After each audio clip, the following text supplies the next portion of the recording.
People all over the world take the knee. But for centuries, black resistance to oppression has taken many forms. When the quarterback Colin Kaepernick first took the knee in 2016, during the national anthem at an NFL game, there was a huge backlash. Ultimately, this act of defiance cost him his livelihood. I'm going to continue to stand with the people that are being oppressed. This country stands for freedom, liberty, justice for all. And it's not happening for all right now. Maybe you should find a country that works better for him. Let him try. In the years since, taking the knee has become a powerful symbol of resistance, as potent as Martin Luther King's civil rights marches, and as iconic as Tommie Smith and John Carlos's black-gloved fist at the 1968 Mexico Olympics. Sports people around the world have taken the knee. On the football pitch, a powerful image to show football's social conscience. And on the racing track. And that is a positive message from F1. Where will this symbol of resistance lead? And where did it come from? Is it a passive act or an act of defiance? To answer these questions, we travel back through the centuries to the earliest resistance by enslaved Africans against racial oppression in the Americas.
We begin with a somewhat mythical but very real figure who took on the Goliath of the most powerful army in the world and defeated it.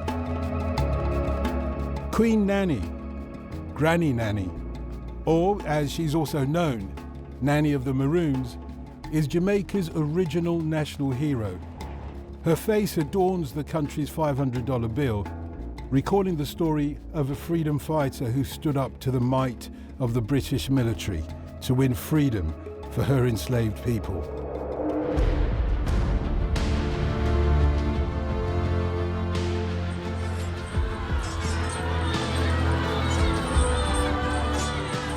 In 1655, Oliver Cromwell's forces invaded Jamaica and populated it with a seemingly endless stream of enslaved West Africans brought to toil on the island's sugar plantations. One of the many was Nanny.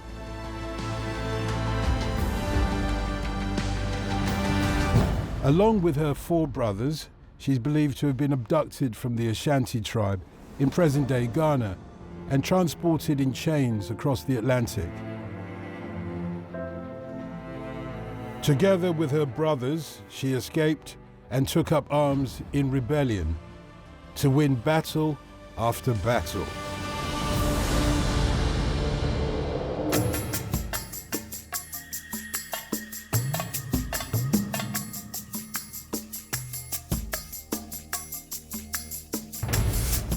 The pages of the local weekly, the Jamaica Courant, was filled with advertisements offering rewards for the runaways.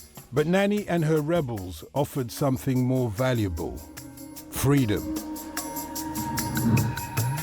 Other runaways were inspired to join them in the rugged Blue Mountains of eastern Jamaica, a settlement that is still known today as Nanny Town.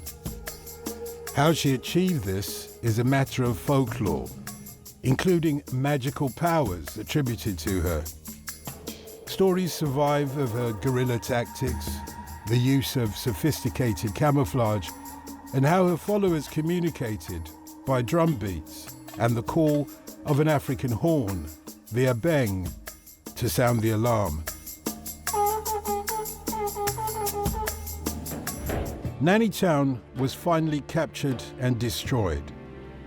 Nanny and her followers escaped to higher ground, where they were faced with two options: starvation or surrender. At this desperate stage, the story goes, she had a vision telling her to never give up the fight. She woke up the following morning to find a handful of seeds, which she planted on a hillside, as the vision had instructed. Within a week, giant-sized pumpkins had grown to provide enough food for her followers. Till today, the hillside is known as Pumpkin Hill. Nanny never gave up the fight, but she did agree a truce with Britain in return for legal freedoms and 500 acres of land for her followers. One painful condition of the treaty was that the Maroons, as they were known, would now be obliged to return any fugitive slaves they discovered. According to legend, Nanny signed the treaty through gritted teeth and then demanded that the British redcoats shoot her. When they eventually complied and fired their muskets, her body is said to have whirled like a dervish as she caught each of the musket balls with her bare hands. She returned them to the British commander with the words, "There is peace," and then, pointing to the sky, added, "Only one can kill me." Jamaica was not the only island in the region in revolt during the 18th century. Toussaint Louverture would lead modern history's most successful rebellion by enslaved people.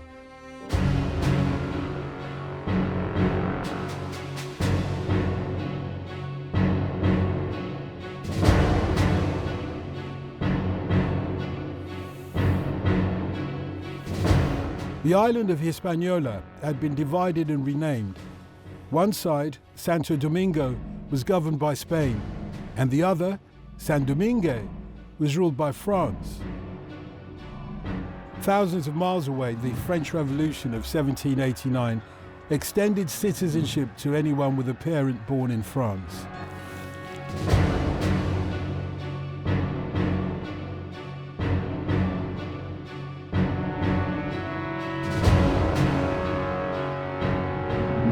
Culminating in a wide-scale revolt.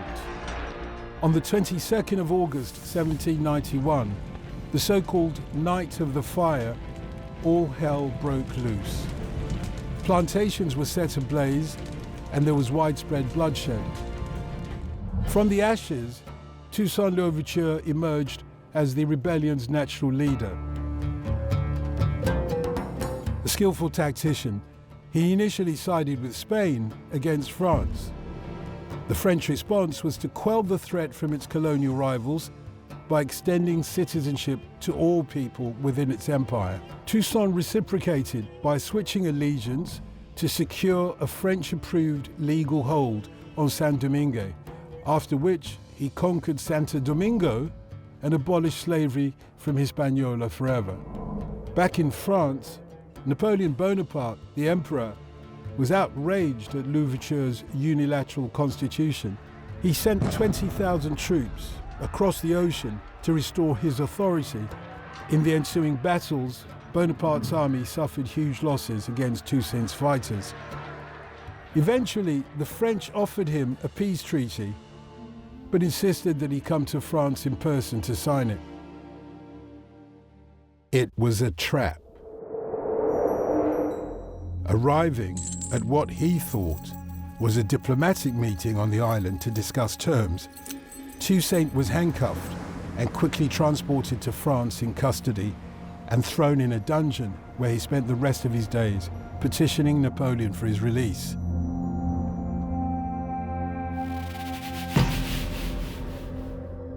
Less than a year later, he was dead. Back in Saint Domingue, the capture of their figurehead spurred his supporters on in battle. The French were eventually driven from the island, never to return. In 1804, the Haitian Republic was proclaimed, free from enslavement and free from colonial powers. The legend of Toussaint Louverture has inspired many literary tributes, including this from the Romantic poet William Wordsworth. Though fallen thyself, never to rise again, live and take comfort. Thou hast left behind powers that will work for thee, air, earth, and skies. There's not a breathing of the common wind that will forget thee.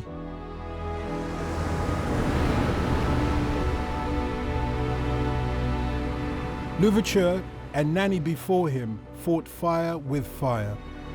They faced violent oppression with violent uprisings and achieved freedom for their people. Next, we turn to Britain, the heart of an empire, the very core of the world's most successful colonial power, to see if the pen was mightier than the sword.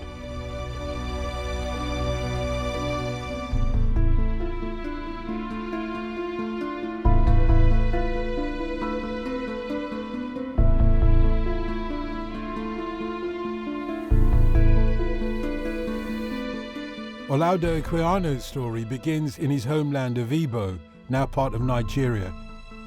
In his autobiography, he describes having lived a happy childhood among a nation of dancers, musicians, and poets. He shared an especially strong bond with his mother. The two were inseparable, yet one day they were forced apart forever. Olaudah and his sister had been minding the house while the rest of the family had left to do their work. Without warning, two men and a woman scrambled over their walls, seizing them and running off into the woods with them. Before long, Equiano found himself on a slave ship. He describes the paralyzing fear that ran through him, chained as he was to a multitude of other captives in stifling conditions. He recalls an almost inconceivable scene of horror.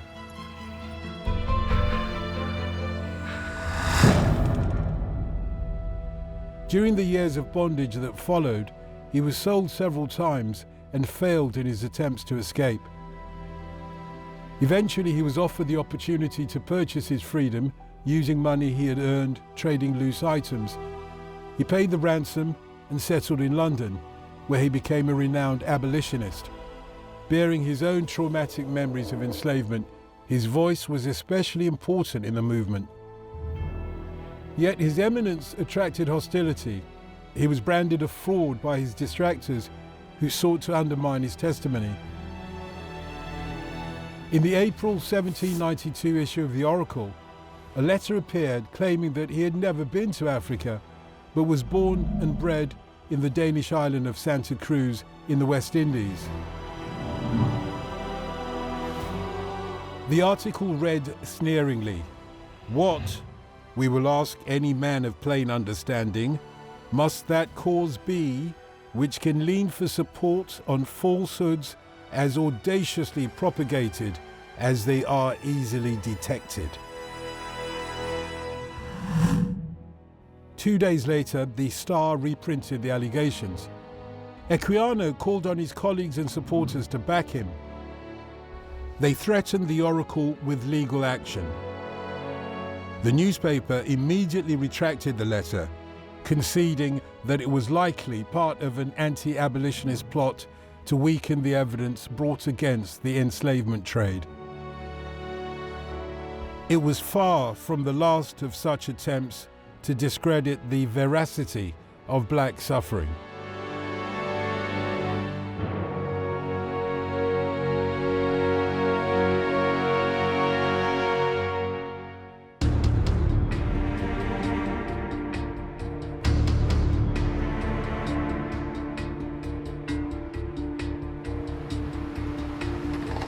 Sometime in the late 1720s, Ignatius Sancho was born on a slave ship in the turbulence of the Middle Passage.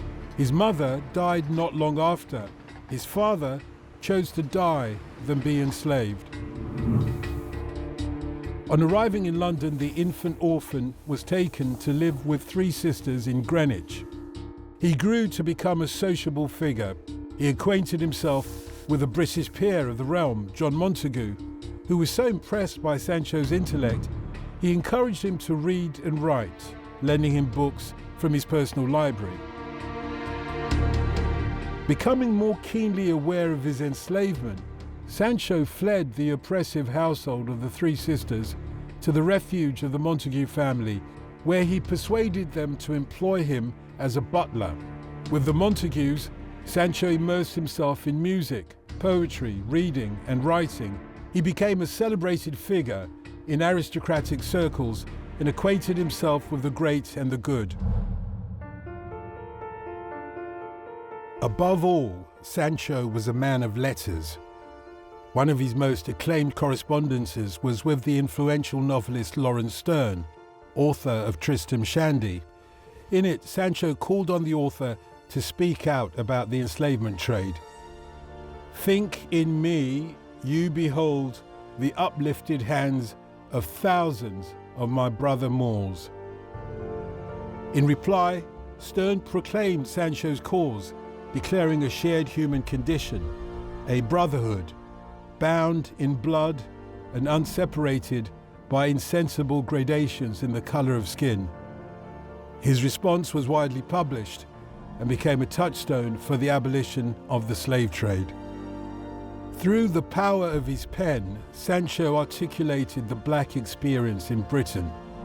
He wrote that he felt like a lodger, and hardly that, on the streets of the country's capital. This sense of alienation is echoed by the experience of the so-called Windrush generation of post-war immigrants from the Caribbean and their children who settled in Britain for years, only to discover a half-century later that they were no longer welcome and had no rights of abode.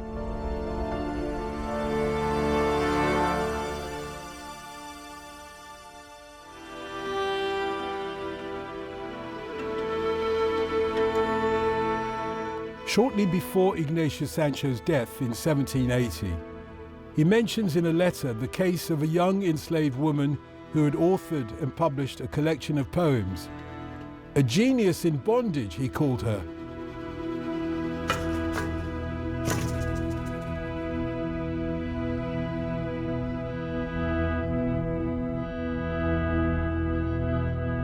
The woman in question was Phyllis Wheatley, whose poems on various subjects were published in London in 1773 when she was 19. She was born near the Gambia and, like Sancho, was separated from her family forever when she was snatched as a child and enslaved. Snatched from Afrique's fancied happy seat, as she put it. She was transported over the Atlantic and sold in Boston to a wealthy merchant. There she was given his surname, Wheatley, while her first name recalled the ship that had transported her, the Phyllis. Unusual for someone enslaved, she received an extensive education from the Wheatley family, providing her with the reading necessary for nurturing her poetic skills. She was a rarity. The Wheatleys were keen to show her off to family and friends. In 1773, the mistress of the house took her on a trip to London, hoping that Phyllis might be able to have her poetry published. She succeeded, and her poems on various subjects received widespread praise on both sides of the Atlantic. On her return to Boston, she was released from bondage. From then on, Wheatley dedicated her writing to the emancipation of Afrique's blameless race, as she put it. At the climax of the American Revolution, for example, she questioned the rhetoric of freedom which it championed. She warned of the omission of enslaved people from the fabled metaphor of the American Constitution. Even if America was freed from Britain, she argued, not all of America would be free until slavery was abolished.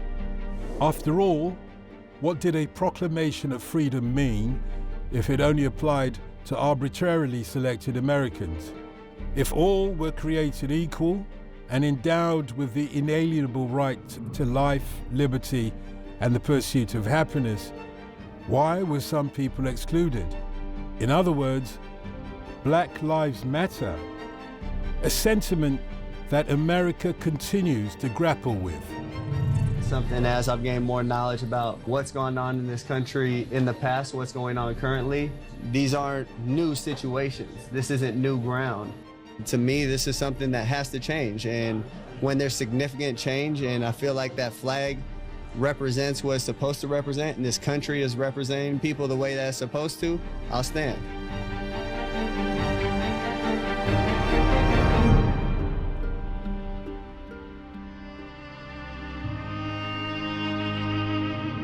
In every human breast, Wheatley wrote, God has implanted a principle which we call love of freedom. It is impatient of oppression and pants for deliverance. That principle would guide the fight for equal rights and justice in America for centuries.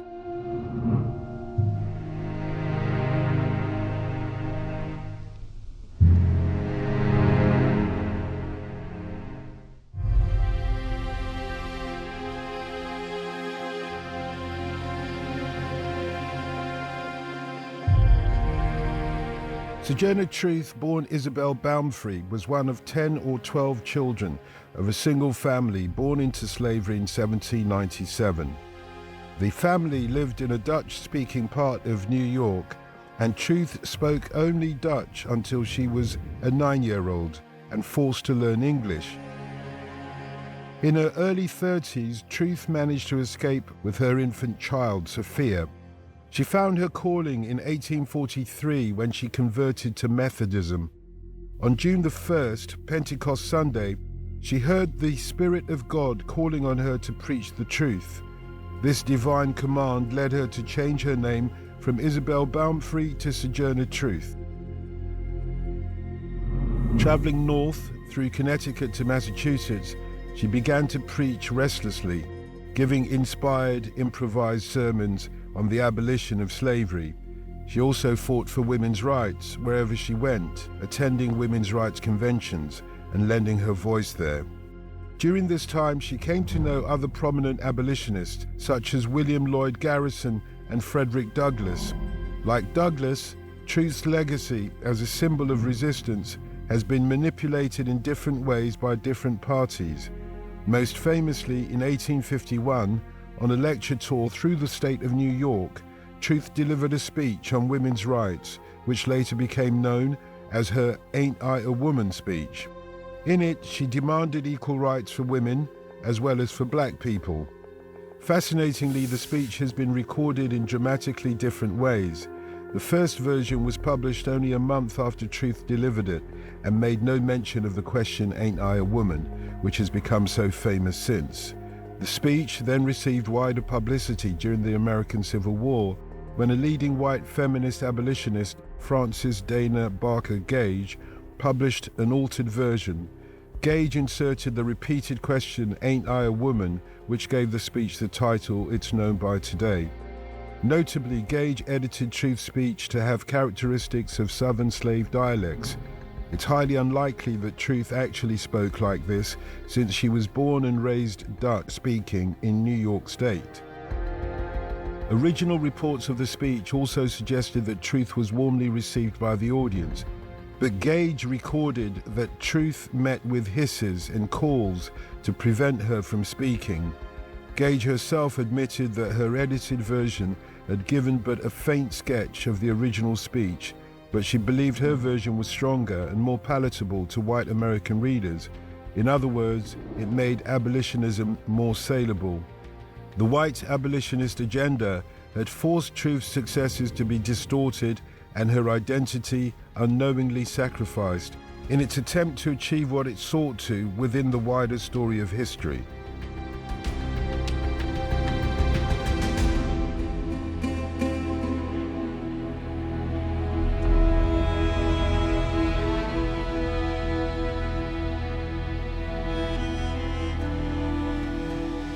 Nat Turner was another who claimed divine inspiration for his leadership. He was a preacher born enslaved in Virginia. 30 years later, he would lead an insurrection against slave owners. He was deeply religious. He is said to have known no book but the Bible. On February the 12th, 1831, atmospheric conditions ignited a spiritual curiosity in him. An annular solar eclipse chastened the skies above Virginia. To Turner, this was a sign, the hand of a black man reaching across the sun. He quickly began acquiring weapons. A few months later, on August the 13th, further atmospheric disturbances made the sun appear bluish-green. This was the final sign. The ordained time for resistance had arrived. The rebellion was successful to begin with, Turner and his followers freeing many enslaved Africans. The insurrection was, however, rapidly extinguished. Hundreds of federal soldiers and thousands of militiamen crushed it. In retribution, scores of black people were lynched and killed, and Turner was hanged in Jerusalem, Virginia. The rebellion put an end to the white Southern myth that enslaved people were either too content with their lot or too servile to mount an armed revolt. Its failure had resonance. Time for black people in that area of Virginia was measured from the hopeful starting point of Old Nat's War. For many years in black churches throughout the country, Turner's self-sacrifice caused the name Jerusalem to refer not only to the biblical location, but also, covertly, to the place where the rebel preacher met his doom. The stories of Old Nat's War was shared amongst the congregation, sparking the hope and the promise of power against slaveholders and a future of freedom, gathering fuel for the movement.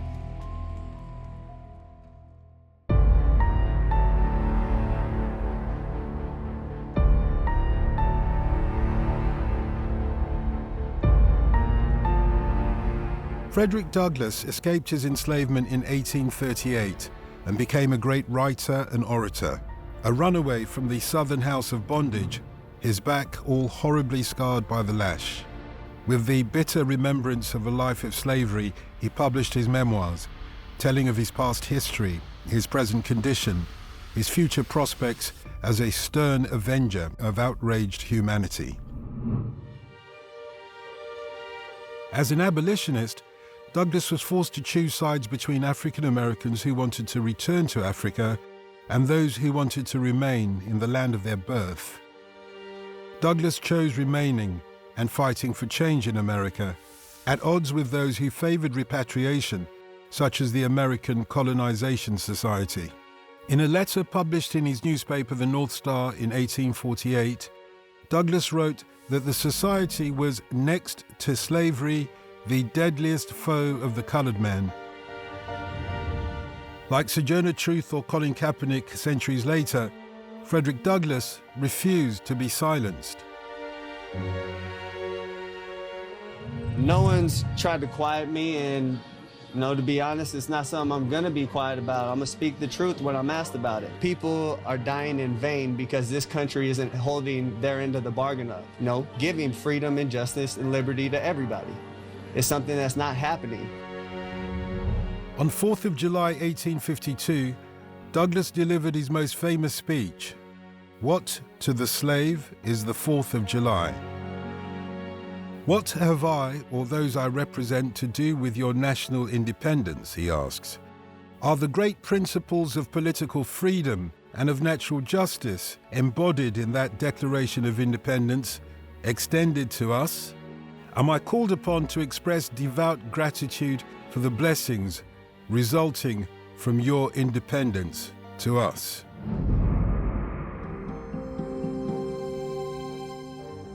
Famously, Douglass's views were subject to change and development throughout his life. Early on, he aligned himself with William Lloyd Garrison's doctrine of moral persuasion, a non-resistant approach to abolishing slavery. Yet later, he came to sympathize with more violent forms of resistance, diverging from Garrison's stance. Essential to Douglass's later support of violent resistance was the memory of Toussaint's revolt. He publicly praised Toussaint Louverture's use of violence to secure freedom for people in Haiti, seeing Toussaint as the noble liberator of his brave and industrious people and his republic, the freest and mightiest on the globe. Toussaint's triumph inspired Douglass's thinking about a black revolution in America. It set a precedent for the freedom of black people globally. The freedom that has come to the colored race the world over is largely due to the brave stance taken by the black sons of Haiti 90 years ago. Posthumously, Douglass's changing stances have enabled him to become a very flexible symbol of resistance. In modern-day America, both Republicans and Democrats celebrate Douglass, co-opting him as a proud symbol for different reasons, latching on to contrasting aspects of Douglass's ideology. However he's viewed, Douglass remains a towering figure of historic resistance.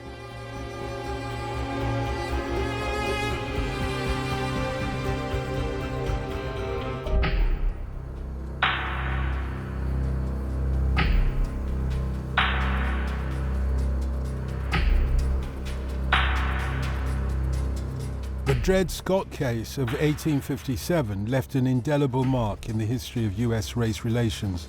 After years of being transported around and leased out by various different owners, Scott brought a case to the Missouri courts, claiming that he and his wife Harriet should be granted their freedom because they had lived in Illinois and the Wisconsin Territory for 4 years, where slavery was illegal. Through a series of disputed verdicts, the case eventually rose to the Supreme Court.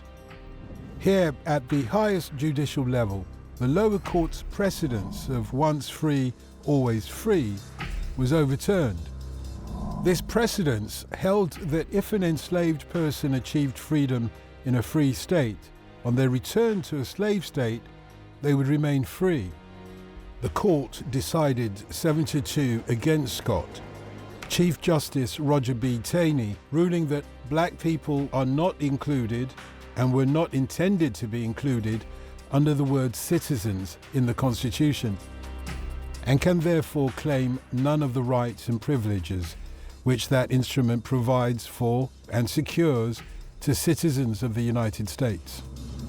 Since they were not citizens, black people did not possess the legal standing to bring suit in a federal court. The ruling forcefully confirmed that Scott was the private property of the owners and therefore was not eligible to bring such a suit, nor was the court eligible to intervene in the private matters of his owners. After proceedings at the Supreme Court concluded, a group of leading abolitionists helped to buy the Scots their freedom.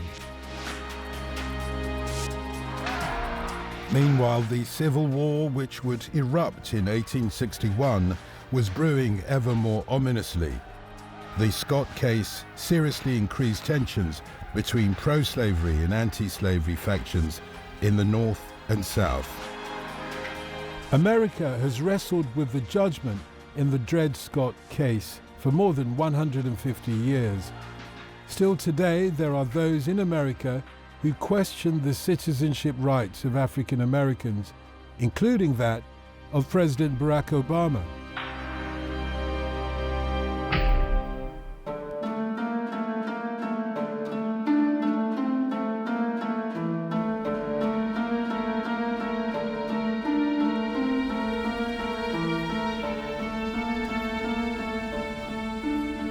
William Still was born the free child of parents who were born enslaved. His father purchased his freedom, and his mother, after one unsuccessful attempt to escape, ran away with 2 of her 4 children. They later farmed a 40-acre plot in the New Jersey Pines, where William was born in 1821. He left home at 20 and later joined the Pennsylvania Society for Promoting the Abolition of Slavery, through which he helped enslaved people on the run from the South. Often they would board at his home in Philadelphia en route to the safe haven of Canada across the border. Some 800 runaways, including 60 children, were helped in this way by his organization. One arrival from the South, upon investigation, the man turned out to be Still's own brother, left in slavery 40 years earlier when his mother fled to the North. Still's meticulous notes are the best kept records of the Underground Railroad as this clandestine route to freedom became known, providing names, locations, and the experiences of runaways from slavery. They are, as Still wanted, a monument to the heroism of bondmen under the yoke, a testament to their desperate struggles, such that the terrible oppression that they were under should be kept green in the memory of this and coming generations.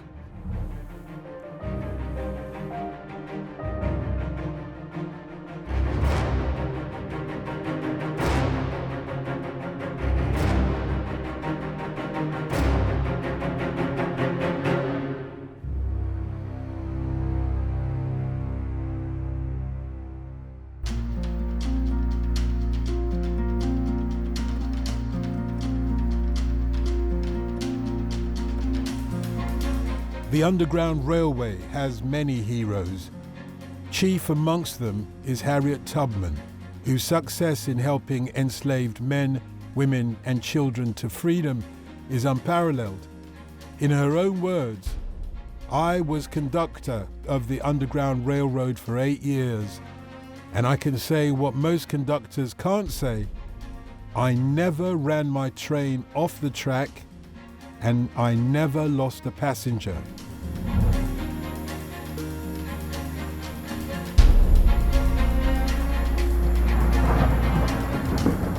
Tubman made 13 trips to the South and rescued approximately 70 people from plantation bondage.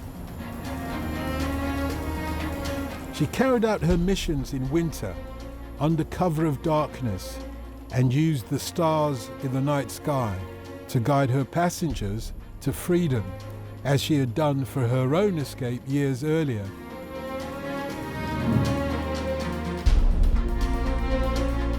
Her success made her a target, a hunted woman with a reward of $40,000 on her head.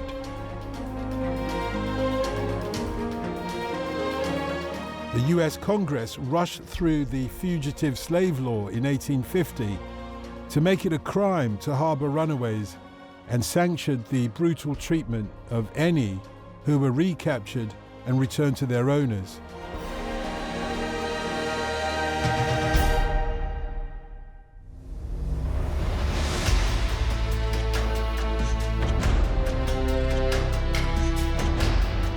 However, during the Civil War, Tubman was recruited by government forces as a scout and spy.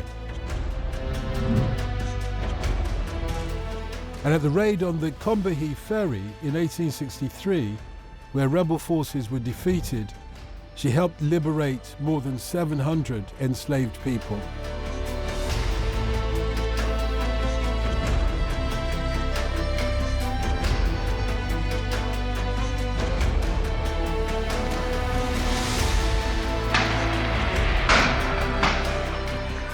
After the war and the subsequent assassination of President Abraham Lincoln, Congress passed the 13th Amendment, ending slavery, and Tubman immersed herself in the women's suffrage movement. But the struggle for racial justice did not end for her. On returning to New York, a war hero, she was severely injured when white passengers violently ejected her from a train.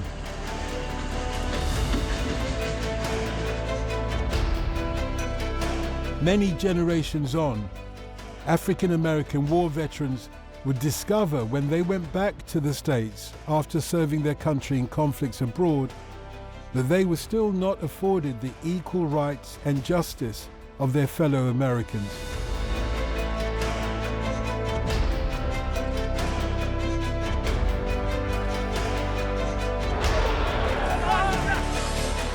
In the next episode, we continue the remarkable personal stories from the Black diaspora of civil rights and resistance to racial injustice.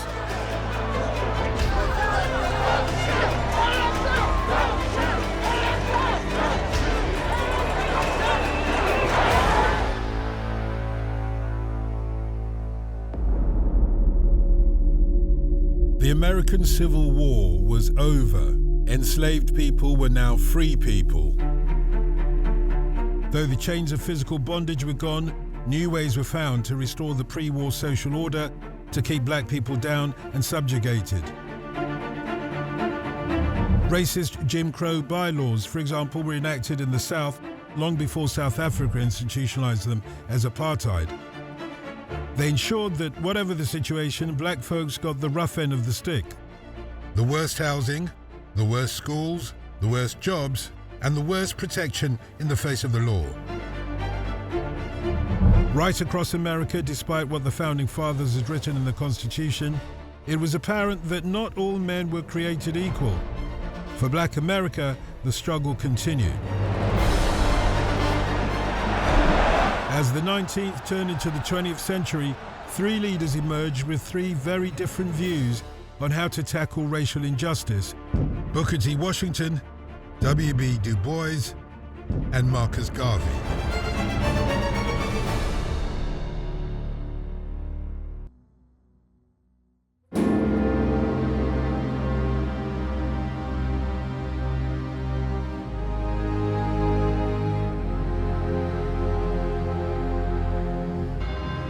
Booker T. Washington believed that the route to equality for millions of black people, fresh out of enslavement, was to learn a trade and therefore make steps towards financial independence. As a child, he dreamed of getting an education like the white children for whom he carried books to school, but the formal education of the black child was out of the reach of all but a chosen few, and in the southern states was completely illegal. Until the Emancipation Proclamation, all the young Booker T could do was peep through the classroom window at his white playmates as they learned reading, writing, and math. When the time came and Abraham Lincoln signed the document declaring all enslaved people free, Washington grasped the opportunity. He walked possibly as many as 400 miles to the school in Hampton from which he would graduate, becoming one of the first African Americans to do so. Here, he would also formulate his influential ideas about the industrialization of the black man and woman. In 1881, Washington established the Tuskegee Institute in Alabama, a vocational school seeking to give African Americans education of head, hand, and heart, offering moral instruction for the head and heart, and skills such as shoemaking and carpentry for the hands. This Washington sought to provide to a population which owned nothing and had been owned for most, if not all, of their lives. He declared, "We shall prosper in proportion as we learn to dignify and glorify common labor and put brains and skill into the common occupations of life." In 1895, he delivered his most famous speech at the International Exposition in Atlanta. He declared that African Americans should focus on vocational education and should abandon their short-term hopes of equality, addressing those who dreamed of a free black utopia with the refrain, "Cast down your bucket where you are." He went on to warn his mostly white audience that nearly 16 millions of hands will aid you in pulling the load upward, or they will pull against you the load downward. Yet he assured them that they could be confident that they would be surrounded by the most patient, faithful, law-abiding, and unresentful people that the world has seen. The classic definition of what Malcolm X would later call a house Negro, an accommodating antithesis to the field Negro who resented subjugation. Washington's critics called his speech the Atlanta Compromise. and accused him of appeasement by coddling Southern racism and accommodating the suppression and subordination of African Americans. Chief amongst his critics was W.E.B. Du Bois.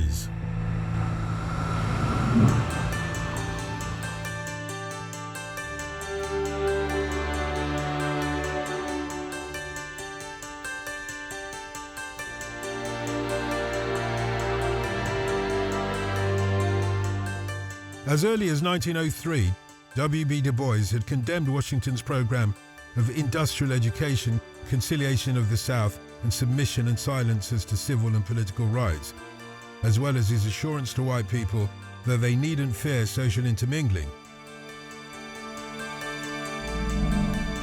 Unlike Washington, Du Bois was born into a free family and later became the first African American to earn a university doctorate. He first encountered the institutionalized racism known as Jim Crow when he went south from his home in New York to attend Fisk University in Tennessee. Undeterred by the prejudice he met, he went on to earn his PhD and thereafter a professorship in history, sociology, and economics at Atlanta University.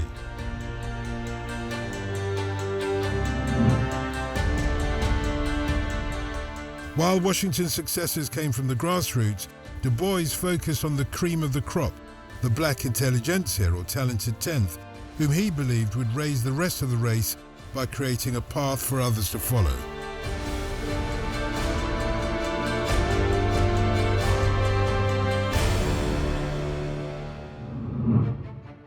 In his book, The Souls of Black Folk, published in 1903, Du Bois delivered a blistering attack on Washington's Atlanta speech.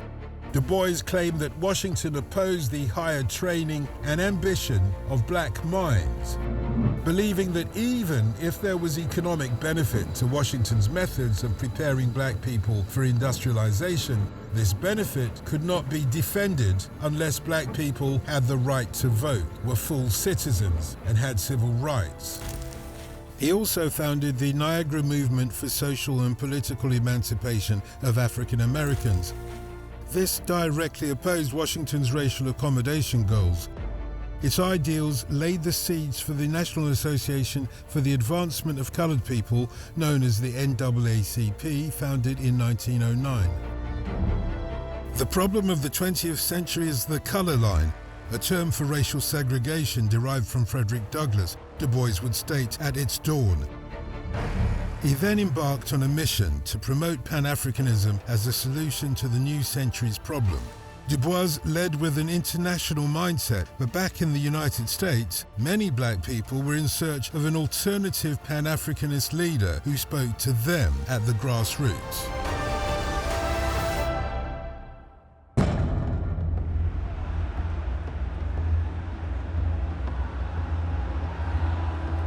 Marcus Garvey was described by Du Bois as the most dangerous enemy of the Negro race in America and in the world.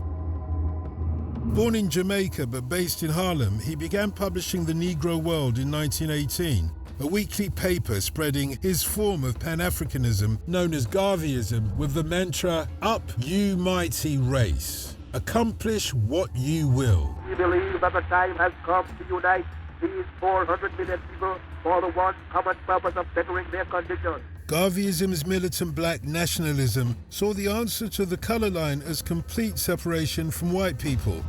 To achieve this, he launched a fleet of ships, the Black Star Line, funded by subscription, to repatriate passengers from America to Africa, where they could govern themselves as part of the majority population. In 1922, the Black Star Line failed. The federal government investigated Garvey and found him guilty of mail fraud. He received the maximum sentence, a $1,000 fine and 5 years in jail. Many believed that the judgment against him was an indication of government concern about his influence. Just as there had been tension between Washington and Du Bois, so a parallel antipathy arose between Du Bois and Garvey. Increasingly, African Americans were faced with the stark choice between Du Bois' top-down approach of intellectuals leading the masses and Garvey's undiminishing back to Africa rhetoric. Only a few selfish members of the Negro race believe in the social amalgamation of black and white, Garvey wrote of Du Bois' methods. For Garvey, separation and integration could never be married.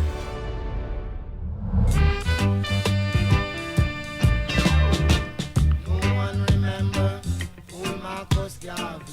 No one remember full Marcus Garvey. For Garvey, separatism was paramount, even if it meant collaborating with white separatists who also wanted a separation of white and black. Despite the controversies, Garvey is celebrated today for encouraging a sense of pride and self-worth in the African diaspora. His philosophy and opinions strongly influenced the Nation of Islam, Malcolm X, and black leaders the world over. They were the inspiration for Stokely Carmichael's Black is Beautiful battle cry of the 1960s.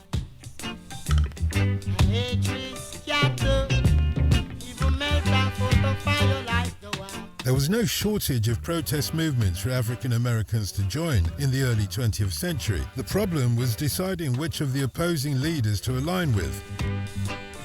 Would the next generation of civil rights leaders find more opportunity to agree?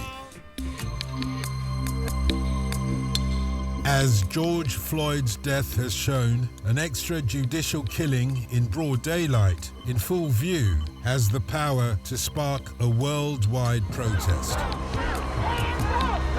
In 1955, the lynching of 14-year-old Emmett Till would ignite the next wave of the civil rights movement in America.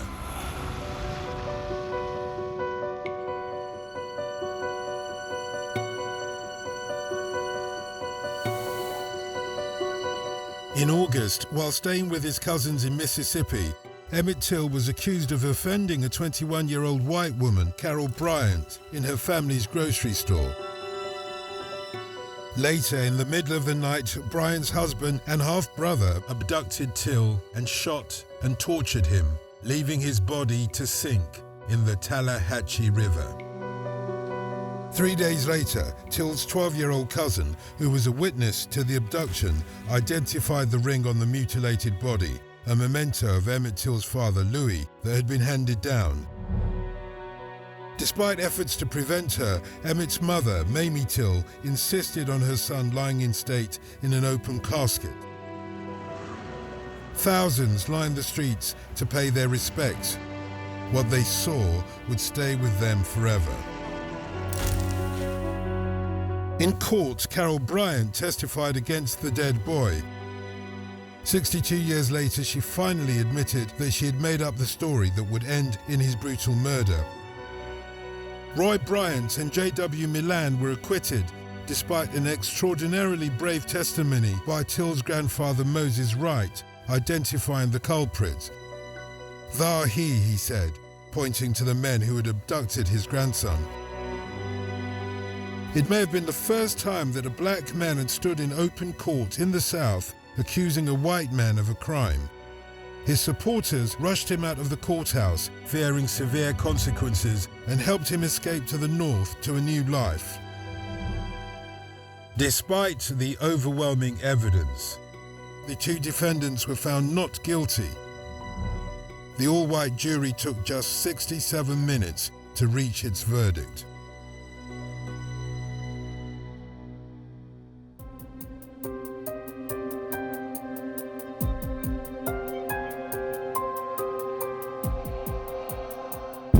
"100 days after Emmett Till was lynched, in December 1955, Rosa Parks was to initiate the year-long Montgomery bus boycott. She would later become known as the First Lady of Civil Rights and the Mother of the Freedom Movement. On December the 1st, after a full day of work, Parks, a seamstress at a department store in Montgomery, Alabama, and a secretary for the local branch of the NAACP, boarded a bus, paid her fare, sat in an empty seat in the first row in the colored section at the rear reserved for black passengers. During the course of the journey, all of the white-only seats filled up. When the bus stopped at the Empire Theatre, several white passengers boarded, prompting the driver to move the coloured section sign behind Parks and demand that she give up her seat for the white passengers. Parks refused to move. She thought about it, but then she thought of Emmett Till and just couldn't do it. She was arrested, charged with a violation of the city's segregation law, and jailed. In the wake of Parks' defiant actions, a movement emerged seeking to boycott the buses of Montgomery. The Montgomery Improvement Association was founded to organize the boycott and rally the community. What immediate results do you hope to achieve? Well, we hope to achieve equal rights with any human being before us. That's what we are working for. For several weeks now, we, the Negro citizens of Montgomery, have been involved in a non-violent protest against the injustices which we have experienced on the buses for a number of years.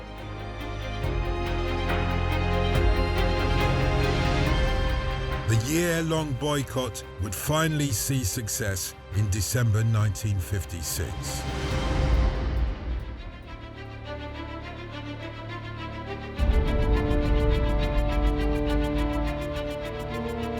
Reverend Dr. Martin Luther King Jr. rose to prominence following Rosa Parks' act of defiance. The Montgomery Improvement Association sought him out to become its leader, and the success of the boycott brought him national recognition. Today, he's remembered as an icon of non-violent resistance, but he was not wholly sold on the doctrine when he joined the bus boycott.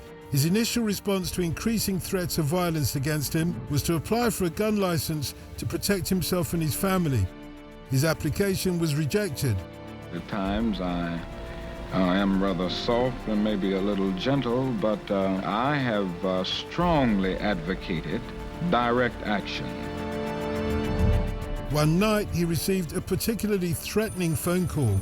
He feared for the safety of his wife and daughter and was ready to give up leadership of the boycott. But how could he leave without it looking like capitulation? He turned, as he often did, to God, who apparently spoke to him, saying, "Stand up for righteousness, stand up for justice, stand up for truth, and lo, I will be with you always." After that, I was ready to face anything, he said.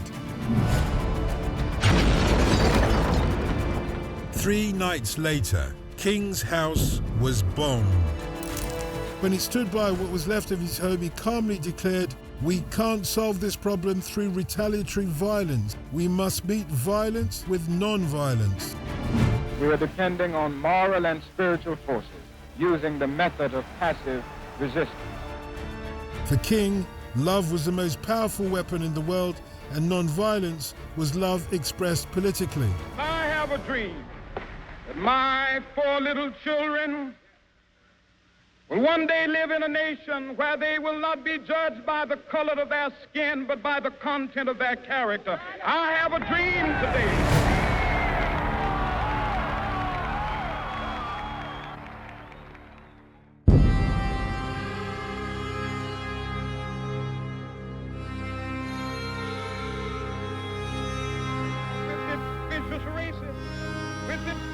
King's 1963 March on Washington saw him deliver his widely renowned "I Have a Dream" speech, today considered one of the most powerful statements of the civil rights movement.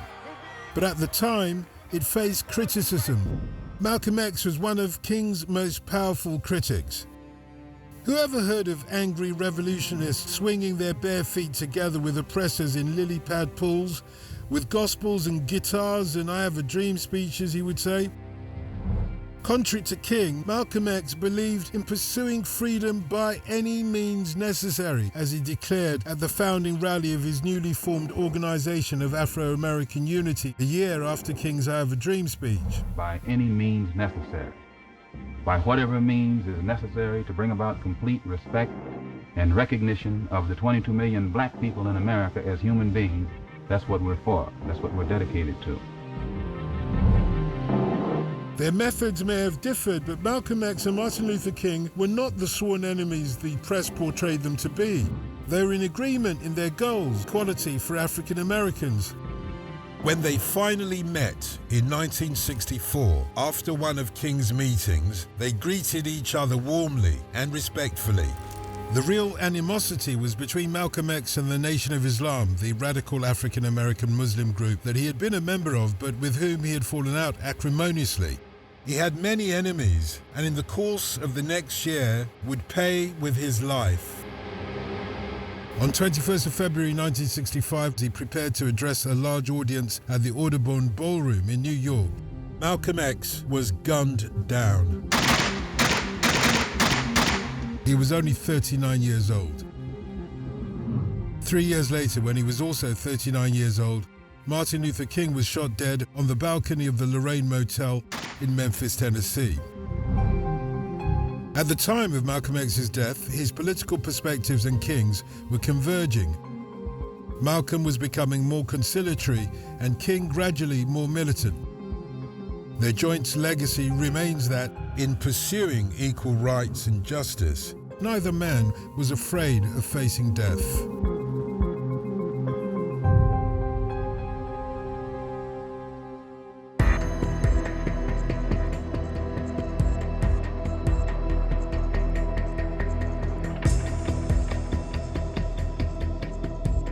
Stokely Carmichael was one of many young black students who were torn between the non-violence doctrine of Martin Luther King and the militancy of Malcolm X's by any means necessary.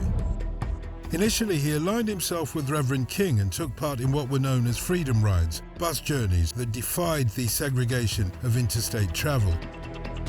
But change was slow in coming, and Carmichael eventually became frustrated. By the time he was elected national chairman of the Student Nonviolent Coordinating Committee, he had lost faith in following King down the nonviolent path. The committee and its students were about to get radical. This country knows what power is. It knows it very well. And it knows what black power is because it's deprived black people of it for 400 years. So it knows what black power is.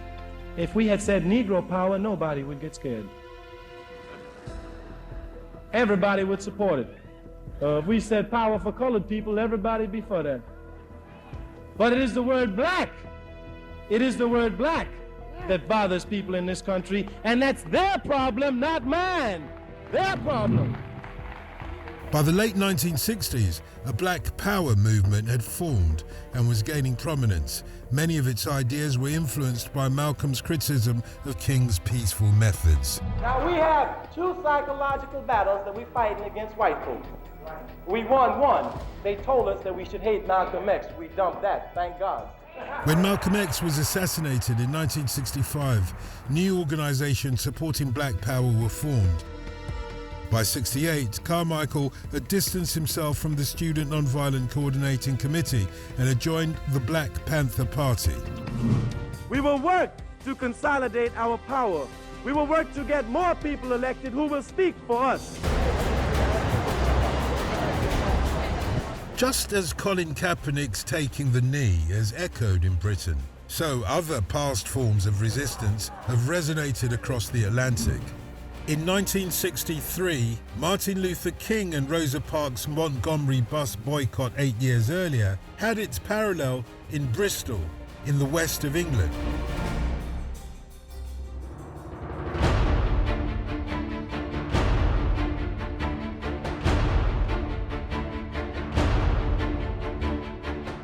The Bristol bus boycott was led by the city's first black youth officer, Paul Stevenson. Stevenson had established that the Bristol Omnibus Company was operating a colour bar, as it was known then, in the employment of its personnel. Inspired by what happened in Alabama 8 years earlier, a Bristol bus boycott was organised. It took just 60 days to succeed. On the 28th of August 1963, the same day Martin Luther King delivered his historic I Have a Dream speech in Washington, D.C., the Bristol boycott achieved its aim, and later that year, Regbit Singh became the city's first non-white bus conductor. In the early 1970s, Stevenson moved to London to work for the Commission for Racial Equality, While in London, he crossed paths with Muhammad Ali. The two would spark a budding friendship and go on to establish a charity for underprivileged children together. It aimed to increase participation in more inaccessible sports such as angling and tennis to help promote self-confidence and develop interaction between different racial groups in poorer areas.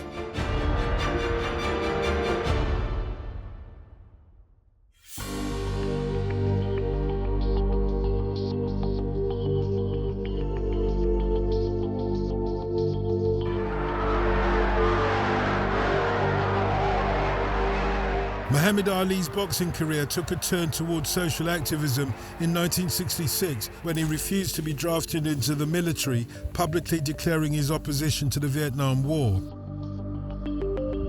Ali aligned himself with movements that criticized the war and the draft, a system of conscription that drew mainly from minorities and working-class whites. He was arrested for such opposition, stripped of his boxing titles, and systematically denied a boxing license in every state. Undeterred, he spread his views globally and gave a particularly memorable performance in a BBC interview. And I always ask my mother, I said, Mother, how come is everything white? I said, why is Jesus white with blonde hair and blue eyes? Even the angels. I said, Mother, when we die, do we go to heaven? She said, naturally we go to heaven. I said, well, what happened to all the black angels when they took the pictures? Everything was white, Santa Claus was white, and everything bad was black. The little ugly duckling was the black duck, and the black cat was the bad luck, and if I threaten you, I'm gonna blackmail you. I said, Mama, why don't they call it white male? They lied too. I was always curious, and this is when I knew something was wrong. Muhammad Ali was not the only sportsman to pave the way for Colin Kaepernick.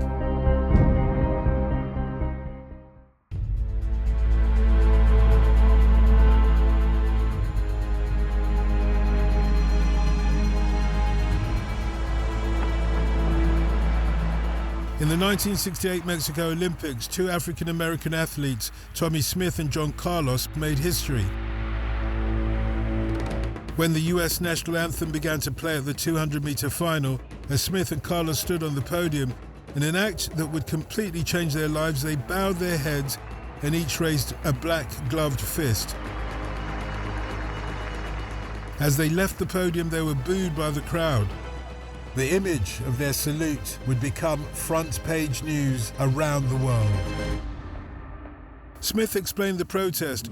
If I win, I'm an American, not a black American, but if I did something bad, they would say I'm a Negro. We are black and we are proud of being black. Black America will understand what we did tonight.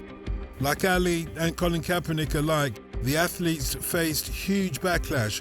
They were both expelled from the games and shunned on their return to America. They couldn't even get a job.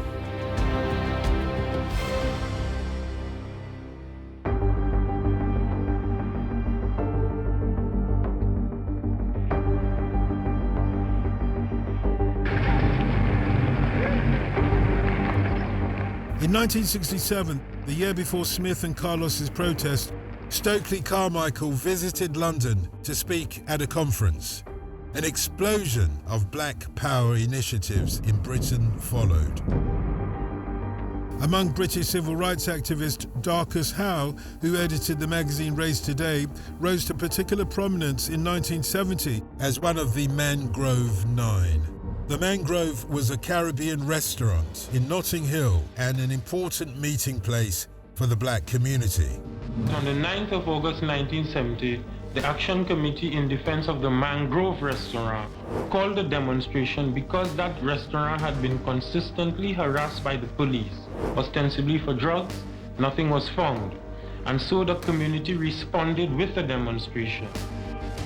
150 people marched to the local police station, demanding hands off the Mangrove. Howe and 8 others were tried for incitement to riot. They became known as the Mangrove Nine.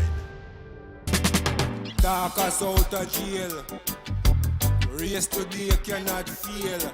After a trial lasting 55 days, all were cleared of the charge of incitement to riot.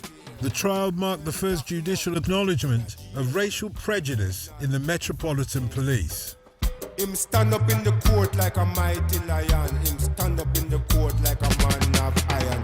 Dark as out of jail. What you say? Race today cannot fail. How you mean? Dark as out of jail.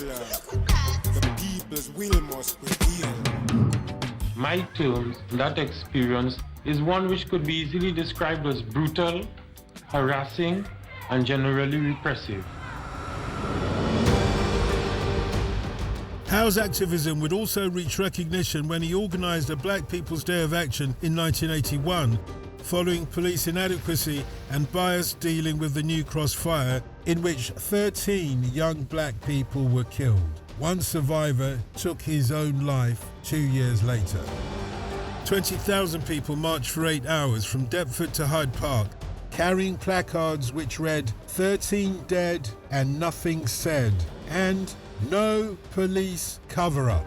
They want to defend you, yes, but in defending you, they will also have to assist the judge to camouflage the entire situation of police brutality in this country.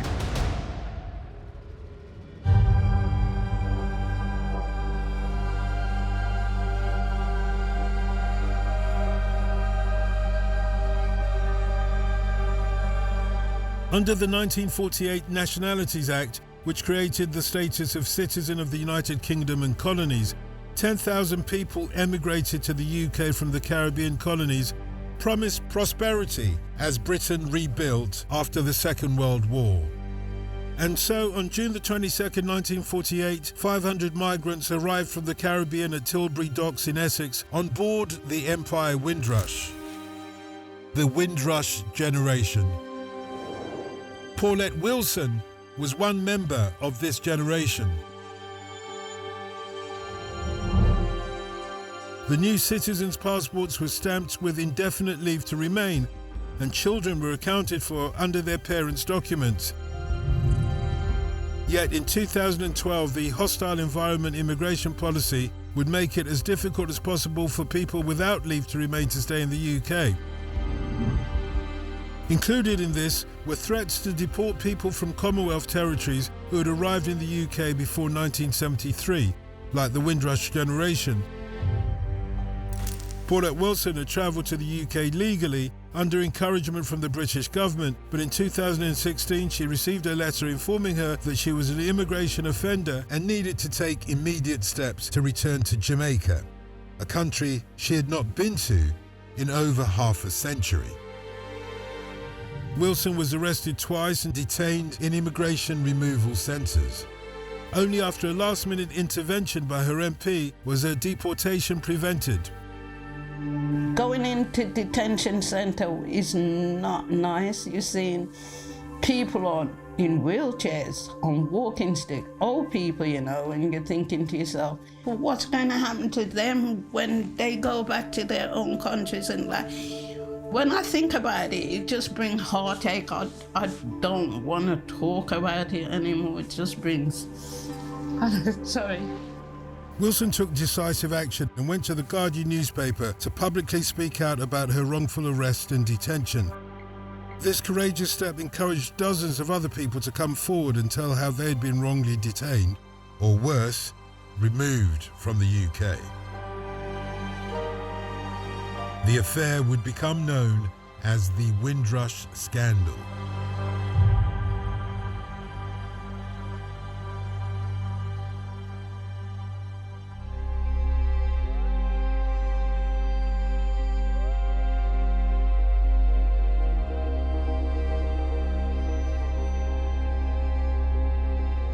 In the second half of the 20th century, Angela Davis was to become one of America's biggest feminist and anti-racist icons.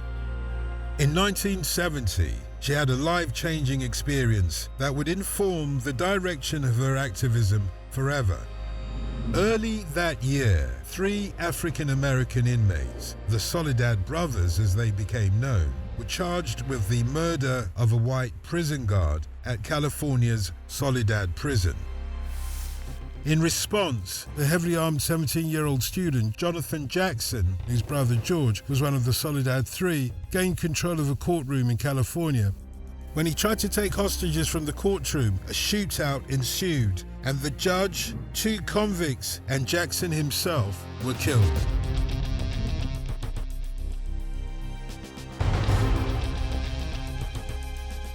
When it was discovered that Angela Davis, a university academic, had owned several of the firearms used in the attack, including the one that had been used to shoot the judge, Davis was charged with aggravated kidnapping and first-degree murder in the death of Judge Harold Haley.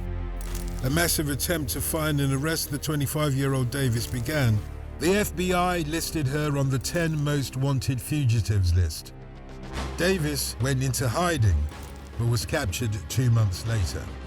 The repression has already run its course because the state has succeeded in silencing, more or less, sisters and brothers who are leaders in our struggle. Across America, thousands of people began organizing a movement to gain her release. Hundreds of local committees in the United States and overseas worked to free her from prison. Davis was incarcerated for 16 months before the state allowed her release on bail from county jail. In June 1972, an all-white jury concluded that ownership of the guns was insufficient evidence of her role in the plot, returning a verdict of not guilty. Davis had already been concerned about conditions in prisons, but as she got to know what it was like to be an inmate herself, she developed a much stronger interest in prison reform and abolition. In 1997, Davis co-founded Critical Resistance, an organization working to build an international movement, challenging the belief that caging and controlling people makes society safe. Today, she's recognized as one of the world's most eminent black intellectuals and travels the world on sellout tours in her continued fight for black lives, women, and prison reform. There's this myth that black people did not resist until Watts or until Malcolm or until the Black Panther Party. It's just not true.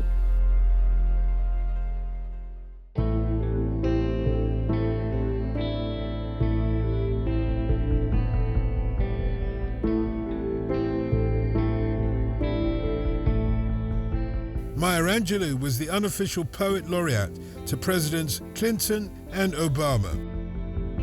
In 1969, she began writing I Know Why the Caged Bird Sings. It would be the first of her 7 autobiographies, public account of her experience as a black woman growing up in St. Louis. It uses the power of language to navigate a confusing and oppressive world for women of color. All I'm trying to say, or what the main thesis is, human beings are more alike than we are unalike. Angelou continued to rise in fame and in 1993 took to one of the biggest stages in the world. At the first inauguration of Bill Clinton, she recited her poem, On the Pulse of the Morning. You, the Ashanti, the Yoruba, the Kru, bought, sold, stolen, arriving on a nightmare, praying for a dream. Here, root yourselves beside me. I am that tree planted by the river which will not be moved. I the rock, I the river, I the tree, I am yours. Your passages have been paid. Lift up your faces. You have a piercing need for this bright morning dawning for you. History, despite its wrenching pain, cannot be unlived, but if faced with courage, need not be lived again.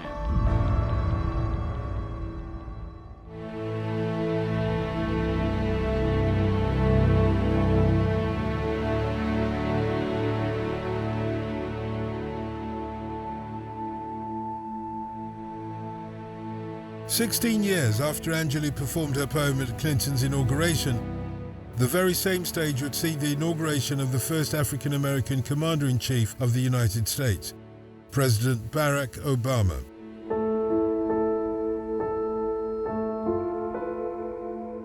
Progression and regression proved themselves to thrive in the same moment. During Obama's presidential campaign and throughout his presidency, there was excessive and seemingly never-ending discussion about his legitimacy as an American. Those who opposed him alleged his published birth certificate was a forgery and that Obama's actual birthplace was not Hawaii but Kenya, which would make him ineligible to be President of the United States. I'm confident that the American people can come together and solve these problems. We always have. But we're not going to be able to do it if we are distracted. We're not going to be able to do it if we spend time vilifying each other. We're not going to be able to do it if we just make stuff up and pretend that facts are not facts. We're not going to be able to solve our problems if we get distracted by sideshows and carnival barkers. In 2008, prior to being elected, Obama released his official Hawaiian birth certificate. Further conspiracies prompted his campaign to release the full form of his birth certificate in 2011. Gallup polls conducted in 2010 before its release showed that 25% of Americans doubted that Obama had been born in the United States. After the certificate was released in 2011, 13% of Americans still doubted Obama's Americanness, including 23% of Republicans. I know that there's going to be a segment of people for which, no matter what we put out, this issue will not be put to rest. But I'm speaking to the vast majority of the American people, as well as to the press. We do not have time for this kind of silliness. We got better stuff to do. Today, many Americans still wonder when change, real change, not just symbolic change, is gonna come.